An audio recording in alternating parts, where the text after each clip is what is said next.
Thanks. Hi, everyone. Also, thanks for giving half my presentation for me, Stephanie. So I am the project director for the Climate and Urban Systems Partnership, and I apologize, I'm really sick and my voice is kind of going, so I'll hopefully be able to get through this.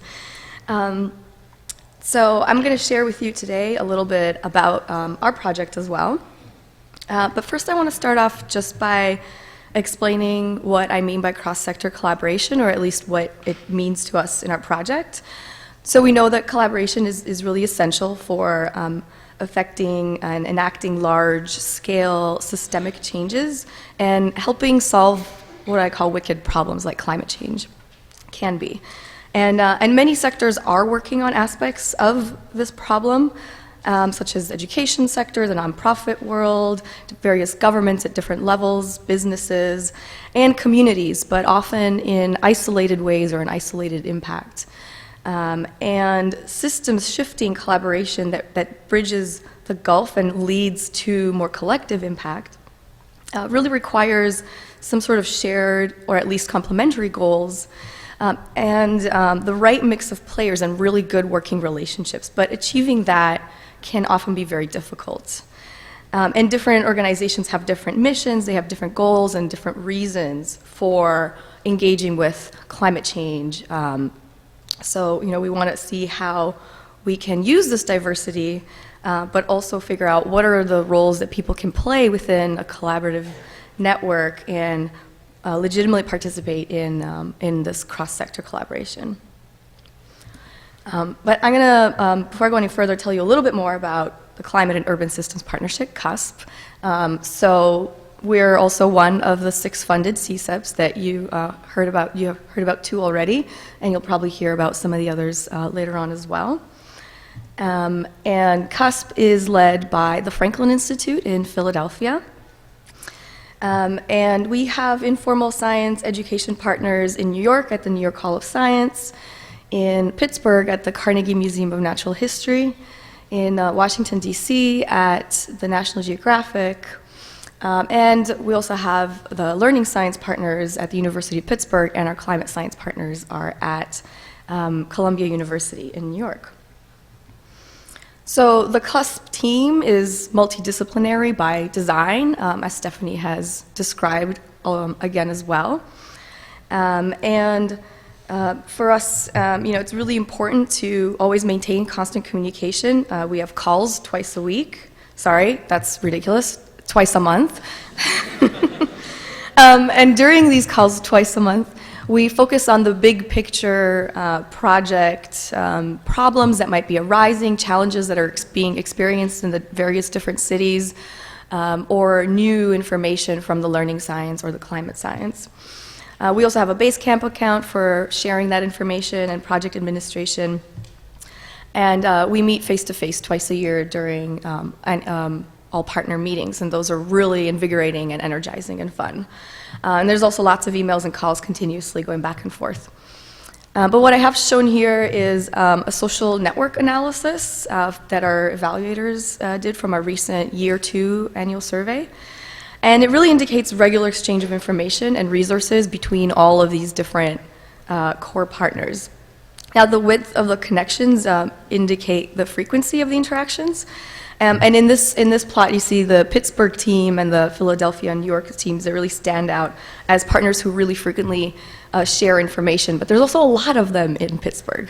So we're looking at ways to really spread out and make sure that there's communication going across all the cities. When we were surveyed at the end of project Year 2, we have the same evaluator as Stephanie, so some of the similar professional and personal benefits also came out in our team, and the professional benefits that were selected by the majority of our partners had to do with new and diverse colleagues to collaborate with, and confidence to explain and reach out to people outside of their own field of expertise. And personal benefits also related to learning what can be accomplished through interdisciplinary collaboration and more enthusiasm for sharing information with the public. So we really view that as a great start to this 5-year project.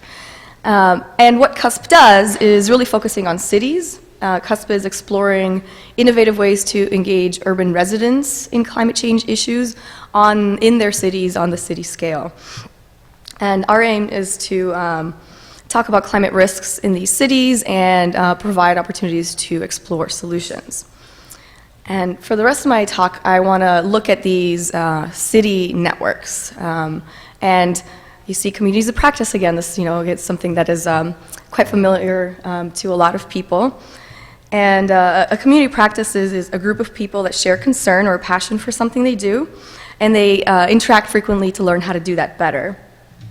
So we provide several opportunities for our community of practice members to learn and practice better climate change communication and education, including communication workshops, Ask a Climate Scientist webinars, where our climate scientists at Columbia University give a presentation and then invite questions from the four city networks. We partnered with Climate Central to offer a weekly Climate Matters News alert. And also have a monthly seminar series in Philadelphia, design challenges in Pittsburgh, and ongoing networking. So the community practice is really the second level of cross-sector collaboration. Each city convenes a local network of organizations who work on climate-related issues and have an interest in climate education. And in Philadelphia, these are generally made up of large informal education institutions like the Philadelphia Zoo, to smaller educational organizations like Green Treks or the Fairmount Waterworks Interpretive Center, which is a small museum. And there's also part of the Philadelphia community practice that are service providers or part of city government, like the Mayor's Office of Sustainability. And then we also have community-based organizations or environmental advocacy groups like the Cleaner Council or the Federation of Neighborhood Centers. And the other three cities also have a similar makeup of teams who are very cross-sector and very multidisciplinary. And these organizations do have different missions and goals and even ideas of what climate change education is or what we should be doing as a project or in our cities. So it is a challenge to bring them all together, but I think it's an important first step to try to get this community practice going and this cross-pollination, something I can't say the word, of ideas. And I just want to read out a couple of quotes of people who are part of this local community of practice. When we surveyed them at the end of the year as well, they were quoted as saying, "Our organization has greatly benefited from both the climate science expertise and the knowledge shared by partners, and from the deepened relationships forged through collaboration. And they value the connections with other environmental organizations, a united vision for communicating climate change, and also value a connection to a climate change network through this active community of practice for information sharing, for benchmarking, and for also exploring new collaborations." So I'll just take a little bit of time now to give you a few case studies. And the first one was from Philadelphia. We had various organizations attend a workshop where we presented where our climate scientists presented on what we know about the science. Then we presented a bit about how people learn and how people think about complex issues. And we did an activity that showed how to take those concepts, those more like theoretical concepts, and put them into practice. And then we offered mini grants, and we said anybody can apply for a mini grant and take some of the ideas and put them into practice. And we really encouraged collaboration across different organizations in this mini grant application. And I'm going to share with you one of them. It was a collaboration between the Cleaner Council, which is an environmental group, the National Nursing Centers Consortium, that's a health-based organization, and a professor at Drexel University. So they came together and they created a workshop on climate and health, and they delivered this workshop to a few 20 20 or 30 community members from economically disadvantaged neighborhoods, and they thought it was extremely valuable. The participants, the mini grant recipients, enjoyed an extremely collaborative and mission-driven partnership through the grant period. They built relationships between the organizations as well as within the community, and increased capacity to conduct climate change education.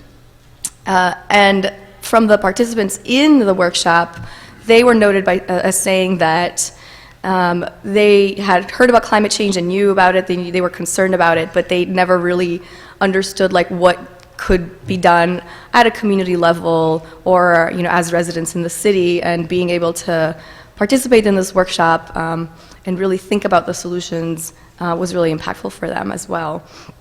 And these mini grants really have legs. Like they are seed funding. The organizations have gone on to apply for EPA Environmental Justice Small Grants, and also the National Nursing Centers Consortium received a larger grant from the EPA to implement this workshop throughout Region 3 of the EPA. So that's really exciting to see how far it can go. It's just a little bit of incentive. And then also in Pittsburgh, they've started looking at how to create more engagement around climate change issues using tabletop activities at festivals.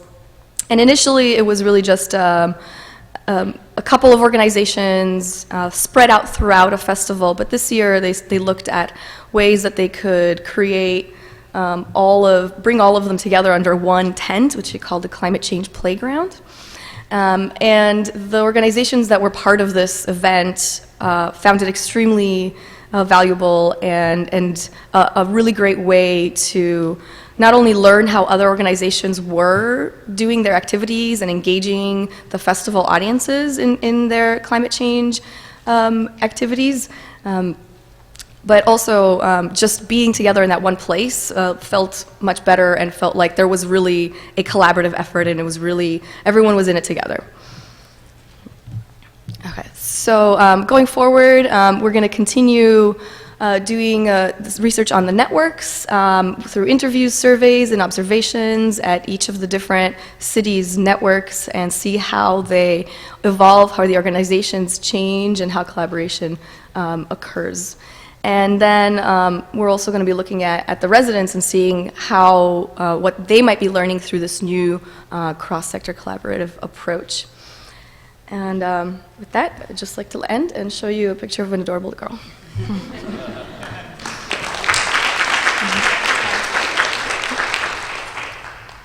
Any questions for Raluca? We do have time for question.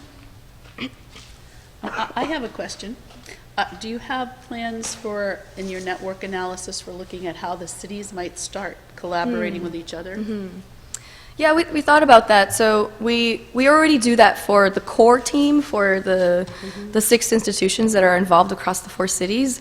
But that has been brought up to see if the local networks, the communities of practice, will start to also collaborate amongst the 4 cities. They're already starting to know about each other and talk about one another through the webinars that we have, the quarterly webinars. And actually some of them who have moved from one city to the other have then joined the other city's local Cusp. So it's nice in that regard. But yeah, we're thinking about it. I think we might try to do something more there too. Okay, well, thank you. Thank you.